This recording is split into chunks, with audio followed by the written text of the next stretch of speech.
Dans cette nouvelle lettre matinale d'exhortation, nous allons nous entretenir sur le passage de Marc chapitre 12, verset 41. C'est-à-dire Jésus est assis et il regarde comment les gens viennent déposer leurs offrandes. Et il y a des hommes qui viennent, des hommes riches, qui mettaient beaucoup.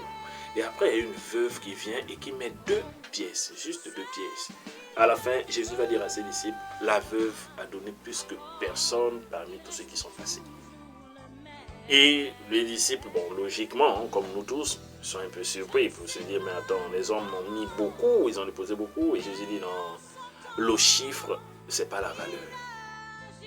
Le nombre et la valeur, ça fait 2 choses différentes. Parce que la valeur n'est pas un nombre. Dieu donne à chaque chose une valeur. Par contre, nous les hommes, on attribue aux choses un prix. On a besoin de fixer un nombre ou un chiffre qui détermine un prix. C'est ce mystère qui fait que beaucoup de personnes voient leur vie être hypothéquée parce que tu as l'impression que les gens t'ont déjà donné une valeur. Et ça, c'est dans la société. Ça peut être même dans l'église, ça peut être hors de ça peut être dans la société. En général, les hommes fixent une valeur, un standard en fonction de ton apparence. Voilà, l'habillement, l'apparence, la prestance et tes possessions, bien évidemment, parce que ça impose un certain respect. Et donc, celui qui n'a pas l'apparence vraiment très présentable et tout, parfois a l'impression que sa valeur est moindre que l'autre. Celui qui n'a pas assez de biens, parfois il estime qu'il a moins de valeur que l'autre. Oui, aux yeux des hommes, d'accord, parce qu'il te donne un prix qui est plus faible que celui de l'autre. Mais aux yeux de Dieu, ça ne marche pas comme ça. Aux yeux de Dieu, ça ne marche pas comme ça. Voilà pourquoi Jésus a dit, la veuve a donné, elle a sérieusement donné. C'est ce que j'appelle les complexes.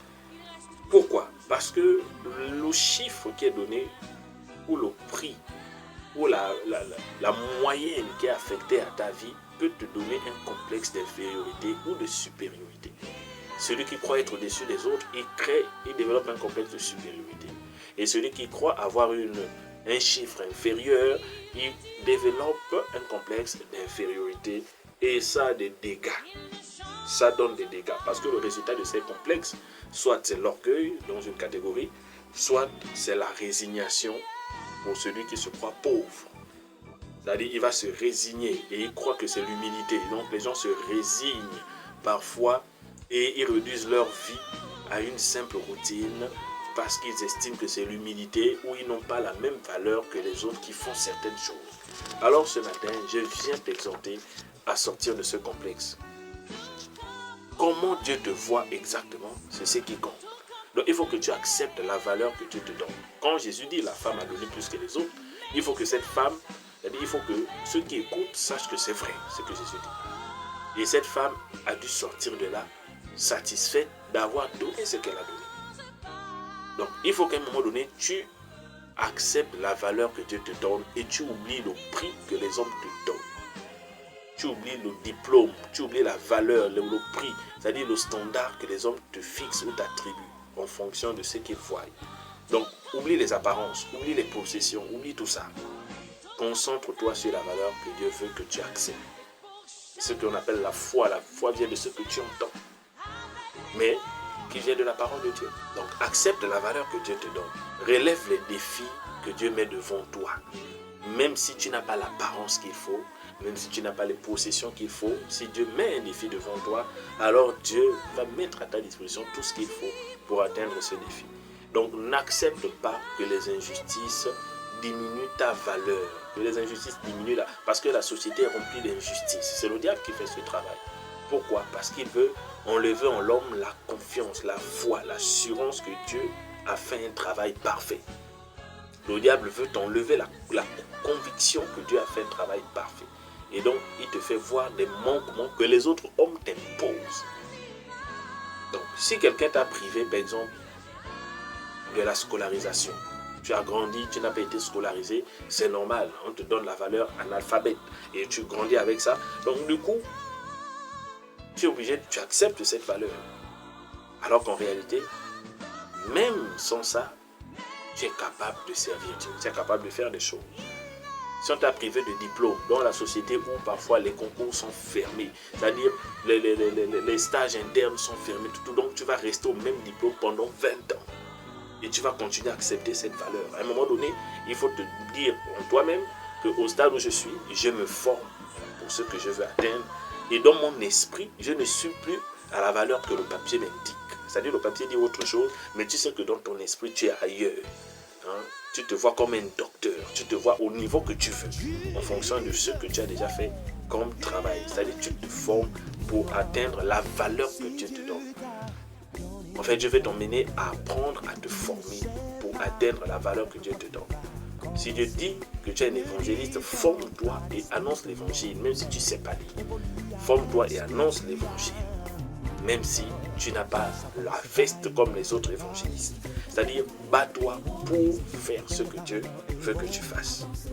Si on t'a privé d'emploi, fais tout ce que tu trouves. Dans Ecclésiaste au chapitre 9, verset 10, la Bible dit, tout ce que ta main trouve à faire, fais-le.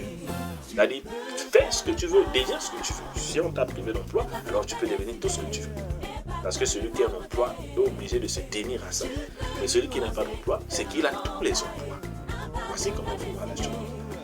Si on t'empêche de parler dans les réunions, on va parler sur les réseaux. C'est-à-dire, tu peux bénir. Il y a autant de possibilités pour celui qui pense qu'il n'a pas de possibilités. Si la société ne te prend pas en charge, ça veut dire que la société est malade. Une société qui n'est pas capable de prendre en charge tous ses enfants, c'est qu'elle est malade. À partir de ce moment, ce sont les enfants qui doivent guérir leur société. C'est-à-dire qu'ils doivent chercher à soigner la société. Donc, il faut être heureux sans être orgueilleux. Il faut être humble sans être faible. Sois heureux sans être orgueilleux. Sois humble sans être faible. En fait, fais l'équilibre. Alors, je te laisse avec Matthieu 7, verset 7. N'accepte pas le prix que les gens te fixent. Tu n'as pas un prix, mais tu as une valeur. Et la valeur vient de Dieu. Et si tu sens que tu es en retard par rapport à la valeur que Dieu t'a faite, alors c'est à toi de travailler dans le secret, de te battre pour atteindre la valeur que Dieu t'a faite. Accompagne-toi de quelqu'un, demande, la Bible dit, demandez, alors vous vous donnera, cherchez et vous trouverez. Donc, demander, ce n'est pas un acte de faiblesse, c'est un acte d'humilité, il faut savoir demander. Et ceux à qui on demande, il faut savoir donner. C'est-à-dire c'est des choses simples. Parce que donner, c'est également un acte d'humilité. On ne donne pas avec orgueil, on donne avec humilité et amour. On ne demande pas avec humiliation, on demande avec amour et humilité. Donc c'est le langage, la valeur d'une chose n'a rien à y voir avec son apparence. La valeur est liée à la volonté de Dieu. Que le Seigneur te bénisse.